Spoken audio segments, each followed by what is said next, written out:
या पुण्य के साथ। राधे राधे महाराज जी आपके चरणों में कोटि कोटि प्रणाम। खुश रहिए। मेरा प्रणाम स्वीकार करें। जी गुरुजी मेरा प्रश्न है, कोई काम में लगाते हैं हाथ तो मतलब असफल वहाँ से हमें प्राप्त होता क्या है। काम किया आपने आज तक? ऐसे तो बहुत जगह पे मैंने जॉब भी किया जॉब मत करो और सिंगिंग का भी तैयारी कर रहे हैं। सिंगिंग ठीक है, जॉब मत करो, अपना छोटा सा ही सही बिजनेस स्टार्ट करो, छोटा सा काम करो, खुद का सेल्फ डिपेंड बनो। मैं नौकरी करने की सलाह कभी किसी को नहीं देता। लेकिन गुरुजी अभी छोटा धंधा करने के लिए मेरे पास पैसे नहीं, मैं कर्ज में हूँ, तो मैं कहीं जॉब के भी तलाश में हूँ। तो कर्जा जो है वो जॉब से ही उतर सकता है, बिजनेस से नहीं उतर सकता क्या? पैसा भी पास में नहीं, इसके लिए थोड़ा सा पैसे नहीं है, ये दिक्कत पड़ रहा है। देखो आपके पास जितने पैसे हैं उस पैसे से आप सब्जी का ही छोटा सा काम शुरू कर दो। मंडी से जाके सब्जी आलू का ठेला लगा लो, थोड़ा सा ही स्टार्ट करो। थोड़े 1 रुपए से ना 2 रुपए होता है, 2 से ना 4 होता है। नौकरी करोगे 10,000 की नौकरी मिलेगी, और क्या मिलेगी? मेरे को लगता है कि मेरा भाग्य साथ नहीं दे रहा है। ये भाग्य का रोना मत रोइए। कर्म करने वाले के भाग्य हमेशा साथ देता है, रोने वालों के 1000 बहाने होते हैं। मेरी मानो तो अपना छोटा सा काम कर लो स्टार्ट, अपना कोई जो आप कर सको, जो आपको अच्छा लगे, कोई भी दुकान लगा लो। जब पैसा लोगों का उतर जाए तो उस बिजनेस को बड़ा करना, उस सेल्फ डिपेंड बनो। आप कुछ भी कर सकते हैं। आप यहाँ तक कि पानी पूरी की दुकान चलाने वाला भी अपने बच्चों को पाल रहा है और बढ़िया खुश है।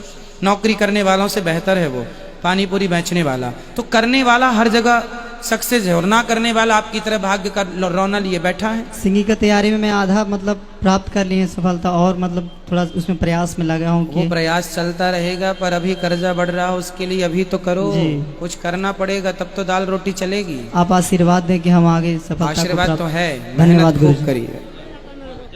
गुरु जी के चरणों में कोटि कोटि प्रणाम। जी गुरु जी मैं नेपाल से आया हूँ। गुरु जी मैं नेपाल जी, अच्छा। मैं तो धक्के खा खा गया हूँ। मेरा विश्वास था गुरु जी मिलेगा कि नहीं मिलेगा, लेकिन आपका बहुत बहुत धन्यवाद गुरु जी। मैं गुरु दक्षिणा लेना चाहता हूँ गुरु जी। खुश रहिए। कल सुबह 8 बजे। राधे राधे गुरु जी। जी राजस्थान अलवर से आए हैं सर। हाँ सर मैं एक प्रश्न है, थोड़ा सा मैं विचलित हूँ, थोड़ा सा ये भी सुनने सही है सर कि मेरा जन्माष्टमी को जन्म हुआ था सर, और रात को 7:30 बजे का समय था, और वही कोटड़ी में हुआ था, और ससुराल मिली बंदा अपने पांडुपुर हनुमान जी के। और सर ये कुछ समझ नहीं आ रहा कि ये क्या पिछले जन्म को कर्म है क्या है, कुछ समझ नहीं आ रहा मेरे को। ऐसा कैसे होता है? कलयुग में होता है कुछ ऐसा? कैसा? जैसे जन्माष्टमी को जन्म हो गया, और उसके बाद तो जन्माष्टमी को तो बहुत बच्चों का जन्म होता है। नहीं वो तो होता है, पर मेरे को समझ में थोड़ा सा कम आ रहा है। थोड़ा सा क्या समझ, क्या समझ ये नहीं आ रहा कलयुग में ऐसा भी होता है क्या आज का? क्यों कलयुग में अष्टमी को जन्म नहीं होता? नहीं होता है, पर वो आगे आगे ऐसी चीज अच्छे होने लग जाता है ना। फिर क्या अच्छा हो रहा है आपके साथ? अच्छा ये हो रहा है कि मुझे कुछ भी नहीं सोचता, संसार से मुंह हट गया, कुछ भी नहीं दिखता। सपने में भी आते हैं, जो सपने में अजीब अजीब तरह के सपने आते हैं। कुछ सपने में भगवान जी आते हैं कि नहीं? सपने में भगवान जी तो आते हैं, सपने में मृत्यु भी हो गई है आपकी। हाँ हाँ, तो स्वयं का मरना सपने में देखना शुभ होता है, उससे हमारी आयु लंबी होती है। और मौत भी होने के बावजूद पहाड़ों में घूमता रहता हूँ, मैं विचरण करता रहता हूँ। फिर राधा रानी दर्शन देती है, फिर कहती है कि आपको गुरु वृंदावन में मिल गए, वहाँ जाओ, वहाँ जी की सेवा करो कुछ थोड़ा सा। ऐसा ऐसा मेरे साथ घटनाएं होती रहती हैं। अच्छा है, तो आपको राधा रानी ने वृंदावन बुला लिया, अच्छा तो है।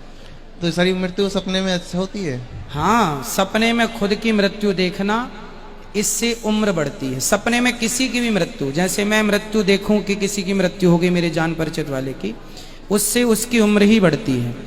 जो अनिष्ट होता है वो टल जाता है। तो सपने में मृत्यु का देखना अच्छा होता है, सपने में पानी का देखना बहुत अच्छा होता है। तो ये कुछ चीज़ें सपना संकेत देता है, जो आने वाला समय है वो आपके साथ अच्छा है या बुरा है। कुछ अच्छे संकेत होते हैं, कुछ बुरे संकेत होते हैं। एक प्रश्न हो रहा है सर, मुझे यहाँ कुछ भी अच्छा नहीं लगता। मुझे मोक्ष की इच्छा होती है जाने की। मोक्ष किसे कहते हैं बताओ?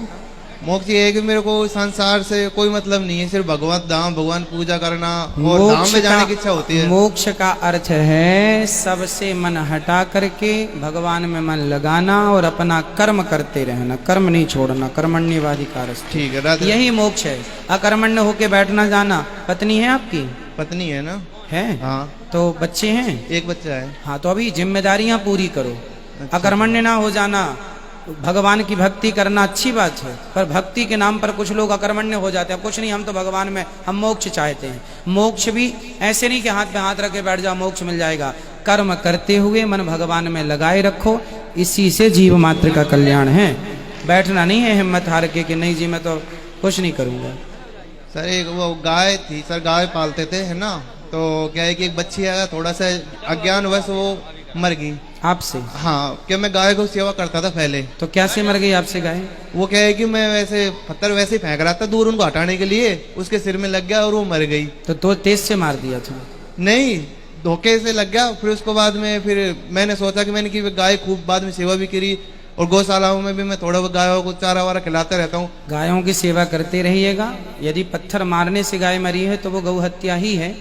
वो हत्या तो है, पर वो क्या है कि मुझे उस समय ज्ञान नहीं था। हाँ, ज्ञान नहीं था, जानकारी बिल्कुल भी नहीं थी, बिल्कुल कुछ भी नहीं था, धार्मिक से नहीं जोड़ा था मैं। आप अपने आप को भगवान से जोड़ के रखिए। भगवान बड़े दयालु हैं।